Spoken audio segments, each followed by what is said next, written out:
Java Shell, a programmer's birth.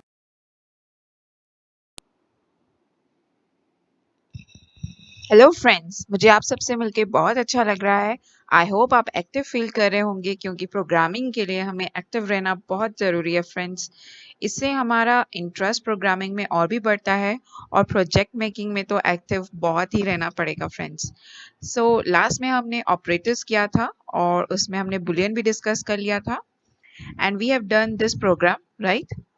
सो आज मैं आपको इस प्रोग्राम में जो आपने लास्ट प्रोग्राम किया था उसमें कुछ एक चेंज करके दिखाऊंगी ताकि आप समझ पाएँ कि इसका क्या मतलब है। देखिए दोस्तों, यहाँ पर एक सिंगल इज इक्वल टू है, एक यहाँ पर डबल इज इक्वल टू है। जो सिंगल इज इक्वल टू होता है वो असाइनमेंट ऑपरेटर कहलाता है और जो डबल इज इक्वल टू होता है वो हमारा इक्वल्स टू ऑपरेटर है। तो बेसिकली ये चेकिंग के लिए काम आता है जो डबल इज इक्वल टू है और ये हमारी वैल्यू असाइन करता है। अगर फ्रेंड्स मैं यहाँ पर फॉल्स लिख दूं, let it be false, and यहाँ पर मैं सिंगल इज इक्वल टू लगा दूं, तो यहाँ पर कोई एरर नहीं आ रहा मुझे स्टेटमेंट में। अगर आप देख सकते हैं there is no error particularly, but आपको क्या लगता है the value of hello boolean will come? Let's write boolean, because मैंने और भी प्रोग्राम आपके लिए लिखा हुआ है, हो सकता है कि वो क्लैश कर जाए। सो आपको समझना है। So I am writing hello boolean ताकि आप पहचान जाए कि हम इस कोड के बारे में बात कर रहे हैं। So let's run.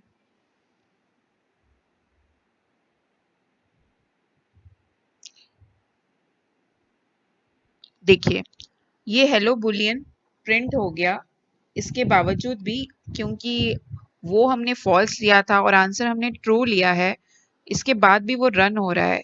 ऐसा क्यों फ्रेंड्स? ऐसा इसीलिए कि यहाँ पर एरर चाहे शो ना हो रहा हो पर हमने उसका लॉजिक गलत लिया है। अगर हम इसको असाइनमेंट ऑपरेटर की जगह इज इक्वल टू ऑपरेटर लगाएंगे तो हमें इसका सही रिजल्ट मिलेगा। अभी हमने इसका आंसर फॉल्स बोला है और हमने बोला है कि अगर ये इज इक्वल टू ट्रू है तो हमें हेलो बुलियन शो हो, जबकि हमने तो फॉल्स लिया है तो it should not be shown basically hello Boolean. अब मैंने इसमें इक्वल्स टू ऑपरेटर ले लिया है, अब यहाँ पर मुझे कहीं भी हेलो बुलियन नहीं दिखाई दे रहा है। It means my result is valid. पर फ्रेंड्स देयर आर केसेस जहाँ पर ये वैल्यू शो भी नहीं होती है। आई मीन हमें एरर भी दिखाई दे जाता है। बुलियन के केसेस में हमें ये एरर नहीं दिखता है।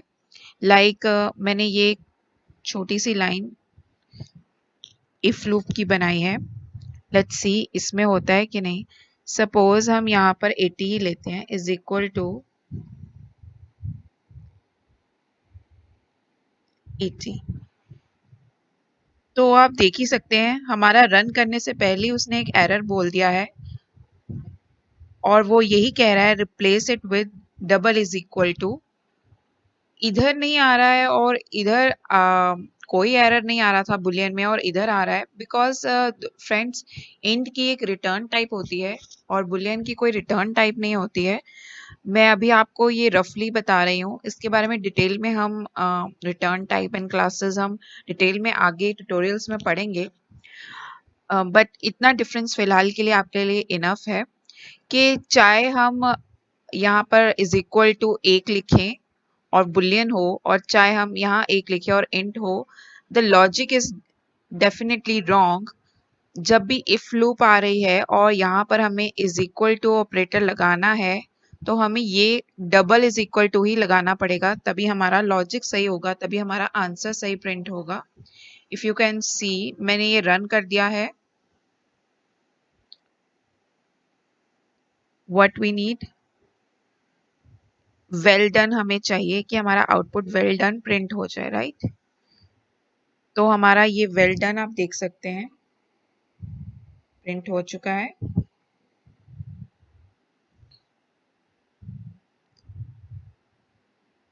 अब हम नॉट इज इक्वल टू भी लगाकर देख सकते हैं। ये अगर हमें हमने टॉप स्कोर 80 लिया है और हमने ये एक लूप बनाई है कि अगर टॉप स्कोर हमारा 100 के इज इक्वल टू नहीं है तो हमारी ये वाली लाइन प्रिंट हो जाए, बेटर लक नेक्स्ट टाइम। तो obviously it is not equal to 100, so ये हमारी प्रिंट लाइन होनी चाहिए। See better luck better luck next time is also displayed। Friends, इसमें मैं आपको नॉट इज इक्वल टू का साइन बेसिकली दिखाना चाहती थी कि पहले एक्सक्लेमेटरी साइन होता है फिर इज इक्वल टू, इसका मतलब नॉट इज इक्वल टू है। इसे लिखने का तरीका यही है। अब मैं आपको ग्रेटर साइन यूज करना दिखाऊंगी। अगर हम इज इक्वल टू इसी ब्रैकेट में इज ग्रेटर देन 50 लिखें, जो कि हमारा है ही है, टॉप स्कोर हमने 80 लिया है, तो हमारा डिस्प्ले हो work hard for best result. Let's see कि ये डिस्प्ले हो रहा है कि नहीं। Yes yes friends, is displaying. अगर हम यहाँ पर लिखते हैं, लेट्स सी, लेस करके देखते हैं, अगर हमारा टॉप स्कोर लेस देन 50 है तो हमारा ये रिजल्ट प्रिंट होना चाहिए। अब देखते हैं अब रन होता है कि नहीं। Let's see, no it's not. आप देख सकते हैं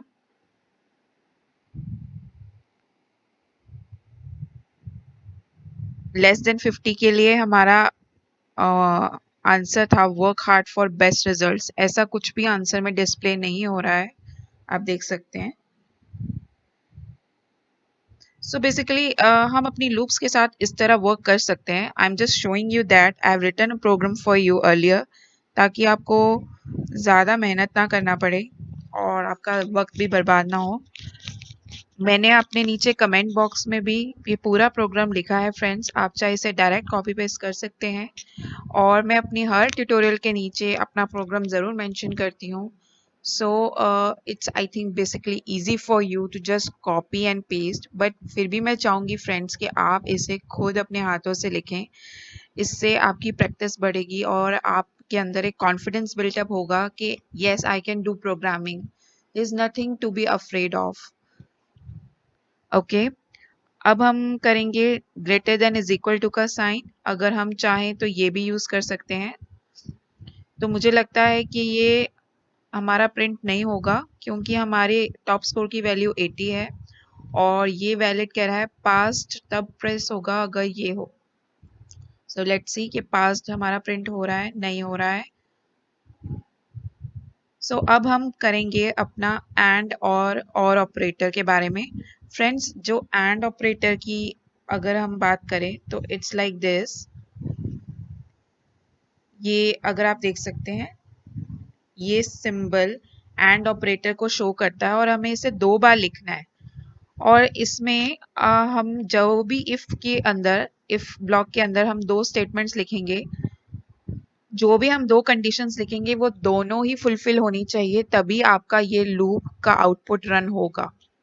अगर एक भी इसमें आपकी वैल्यू नहीं फुलफिल होएगी, then this condition will not be run. So let's see how this works. हमने एक सेकंड टॉप स्कोर ले लिया है जिसकी वैल्यू हमने 60 लिखी है। इसमें लिखा है कि अगर टॉप स्कोर आपका सेकंड टॉप स्कोर से बड़ा है तो ये कंडीशन रन हो जाए। ठीक है, टॉप स्कोर हमने 80 लिया था और सेकंड टॉप स्कोर आपका 60 है, ये कंडीशन तो बिल्कुल वैलिड है। अब let's see the second statement. अगर आपका टॉप स्कोर लेस देन 100 है तो ये कंडीशन रन हो जाए। हमारी ये दोनों कंडीशंस ट्रू आ रही हैं, सो मेरे हिसाब से ये कोड जरूर रन होगा and we will see the output. See both condition should be true. ये आउटपुट हमारा रन हो चुका है। लेट्स सी द और लूप और ऑपरेटर। सी और के लिए एक है हमारा एंड लॉजिकल और ये है हमारा और लॉजिकल ऑपरेटर। इसमें either of the condition can be true. कोई भी आपकी 2 कंडीशन में से एक कंडीशन ट्रू होनी चाहिए। सो लेट्स सी, अगर आपका टॉप स्कोर 90 से बड़ा है तो ये कंडीशन, तो आपका ये लूप चल जाए। तो ये 90 से तो बड़ा नहीं है हमारा, हमने तो 80 लिखा था। But if this second top score आपका less than is equal to 90 है तो ये चले, either condition should be true. तो इसमें आप देख सकते हैं फ्रेंड्स कि एक भी नहीं है, तो हमें ये लूप चलाने के लिए अगर हम यहाँ पर 60 लिख लें तो ये लूप चल पड़ेगी। See either condition should be true, चल पड़ी। अगर हम इसे पहले जैसे 90 ही लिखें तो हम देखेंगे क्या ये चलती है।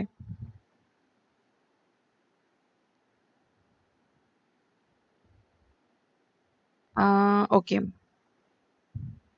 यस, क्योंकि ये सेकंड टॉप स्कोर हमारा लेस देन 90 है, that's why it's running.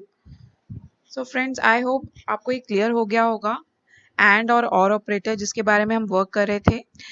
But मैं आपको एक और बेसिक चीज़ बताना चाहूँगी कि इस लूप को कैसे लिखते हैं। फ्रेंड्स, हम पहले एक अपना नॉर्मल ब्रैकेट बनाएंगे, उसके अंदर जो दो कंडीशंस लिख रहे हैं हम उसके लिए फर्दर ब्रैकेट्स में ही लिखेंगे।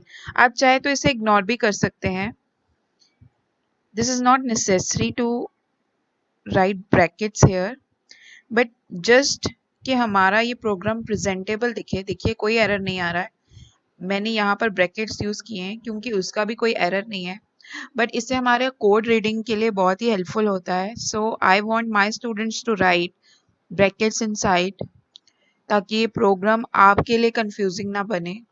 क्योंकि कई बार हम जब बहुत बड़े सॉफ्टवेयर्स पे काम करते हैं तो हमें कई बार अपनी एरर ही समझ नहीं आती है। If you will write according to me, तो फिर आप अब ये देखेंगे ये चेंजेस अपनी डेली लाइफस्टाइल में कि प्रोग्रामिंग कितनी इजी हो गई है।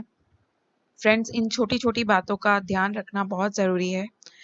एंड एक मैं असाइनमेंट ऑपरेटर के लिए आपको आई थिंक मैंने बता दिया है असाइनमेंट ऑपरेटर के बारे में इसमें। सो आई थिंक आपके ये टॉपिक ज़रूर क्लियर हो गए होंगे। अब हम अपने नेक्स्ट टॉपिक के बारे में बात करेंगे। अब हम टर्नरी ऑपरेटर के बारे में पढ़ेंगे। So let's start writing. हम लेते हैं Boolean x is equal to true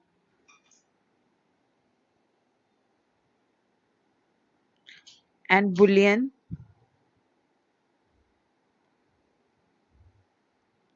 y is equal to x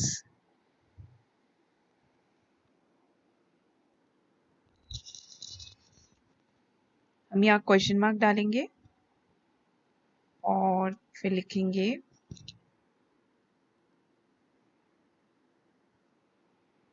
true and colon false semicolon। So friends, basically ये हमारी वैल्यूज चेक करेगा। ये कंडीशन दी है, ये भी एक तरह की देखी जाए तो इफ लूप ही है, but in a more modern way, in a more precised way I would say. अब हम अपनी इफ कंडीशन लिखेंगे, if y is equal to true, we need to use double is equal to, right? अगर y is equal to true है तो print हो जाए हमारा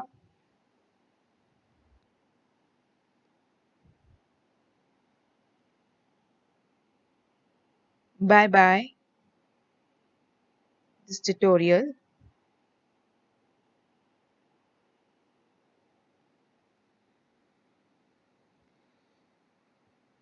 लेट्स सी कि रन होता है कि नहीं। रन हो रहा है, there is no error and if you can see bye bye भी प्रिंट हो गया है। सो अब हम इस कोड को अच्छे से समझने की कोशिश करते हैं। देखिए, हमने एक पहले बुलियन की वैल्यू डिक्लेयर की है जिसमें हमने x को ट्रू कहा है और एक और y बुलियन बनाया है और उसकी कंडीशन रखी है कि अगर x ट्रू होगा, अगर x जो है ट्रू है तो हमारी इफ लूप, हमारी y की ये जो लूप है वो रन हो जाएगी, अगर ट्रू होएगा। अगर फॉल्स होएगा तो ये नहीं रन होएगा। ठीक है, तो x की वैल्यू हमारी ट्रू है और y की वैल्यू भी इस हिसाब से ट्रू आई है क्योंकि x की ट्रू थी, तो हमारा ये कोड रन हो गया है। फ्रेंड्स, आप इन शॉर्टकट चाहें तो इन बुलियंस, सिर्फ only in bullions, not in int, remember this, आप इसे एक शॉर्टकट में भी लिख सकते हैं, just like this, that's it. आप इसे रन कीजिए तो भी आपको आउटपुट आ जाएगा। See, bye bye this tutorial again. ये एक शॉर्टकट वे है लिखने का कि दिस इज ट्रू। अगर आपको इट्स नॉट ट्रू लिखना है तो आप इसके आगे एक्सक्लेमेटरी साइन डाल सकते हैं, तो this will become it's not true. तो अगर अब हम इसे रन करेंगे तो बाय बाय दिस ट्यूटोरियल नहीं प्रिंट होगा क्योंकि हमने इसे फॉल्स शो कर दिया है। आप देख सकते हैं हमारा बाय बाय नहीं प्रिंट हुआ है क्योंकि हमने कहा है कि इफ लूप फॉल्स के लिए चलनी चाहिए, ट्रू के लिए नहीं। This is actually false value और and this is true value. The x value is true and the y value में x की वैल्यू को कंसीडर किया जा रहा है कि अगर x की वैल्यू ट्रू होएगी तो क्या रन होना चाहिए, अगर x की वैल्यू y होएगी फॉल्स होएगी तो क्या। अब x की वैल्यू ट्रू थी पर इन्होंने लूप में लिखा कि अगर y की वैल्यू फॉल्स होएगी but x is true so y is automatically true, पर दिस मीन्स कि y की वैल्यू ट्रू आ रही है, पर उन्होंने बोला है कि फ्लूप तभी चलनी चाहिए अगर y की वैल्यू फॉल्स आएगी। That is not possible, so that is only possible अगर हम x को फॉल्स लिख दें। अगर हमने अब अपना x फॉल्स कर दिया है तो हमारी y की वैल्यू भी फॉल्स आएगी। कैसे? कि क्योंकि y अपना x ढूंढेगा, x ट्रू है कि फॉल्स है, एंड ही विल फाइंड कि x की वैल्यू तो ऊपर फॉल्स है तो it becomes x की वैल्यू false, फिर y की value is false, so this loop becomes false, and then the bye bye will be printed. Let's see, this is run now. मैं इसकी ज़्यादा थ्योरेटिकल कंसेप्ट में नहीं पढ़ रही दोस्तों क्योंकि आई नो विद प्रोग्राम आपको ये ज़्यादा अच्छे से समझ आएगा rather than the words. So here it is and thank you. अपने नेक्स्ट ट्यूटोरियल को हम अपने नेक्स्ट ट्यूटोरियल में मिलेंगे, and please guys subscribe and like my tutorials to get right updates at right time. Bye bye, see you soon. Please don't forget to like, subscribe, and share my page.